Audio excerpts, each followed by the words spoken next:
उस भयंकर और दर्दनाक घटना के बारे में।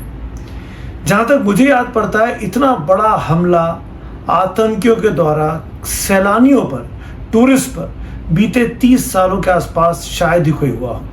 आर्मी कैंप को निशाना बनाया गया, अमरनाथ यात्रियों को निशाना बनाया गया। यहाँ तक हुआ कि कुछ पत्थरबाजों की घटनाएं घटती थीं, वहाँ निशाना बनाया जाता था सेना को और पैरामिलिट्री फोर्सेस को। पर ये जहाँ पर सैलानी आते हैं, हिंदुस्तान भर के सैलानी वहाँ मौजूद थे, और वहाँ पर कोई आए और इस तरीके से लोगों को आइडेंटिफाई करे कि अपना आई कार्ड दिखाओ, अपनी शक्ल दिखाओ, और फिर नाम पूछने के बाद, उनका शरीर देखने के बाद, उनकी बॉडी चेक करने के बाद उनको गोली मार दे। और जब पत्नी ये कहे कि भाई मेरे पति को गोली मारी, मुझे भी मार दो, तो उन आतंकियों का दुस्साहस देखिए कि नहीं तुमको छोड़ रहे हैं, जाके प्रधानमंत्री अपने प्रधानमंत्री मोदी को बता दो कि हमने ऐसा किया है।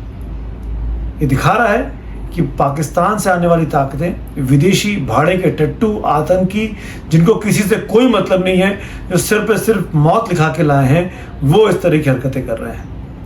हम जानते हैं, हमने उरी के बाद देखा, हमने पुलवामा के बाद देखा, भारत ने मुंह तोड़ जवाब दिया, सर्जिकल स्ट्राइक्स की, एयर स्ट्राइक्स की।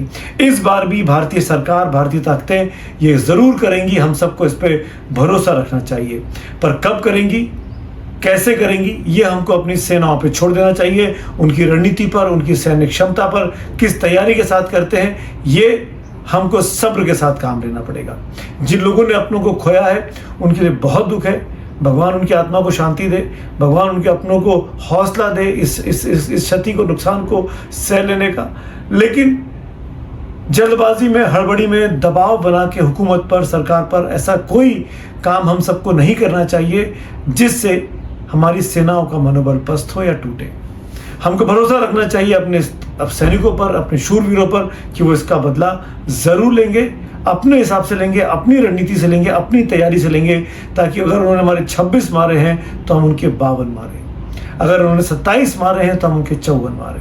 यानी जो हो उसका दुगने का बदला लेने की तैयारी हमारे सैनिक कर रहे होंगे। पर इन सब के बीच में मैं इस बात पे ज़रूर ध्यान खींचना चाहूँगा, जो लोग इस हमले में शहीद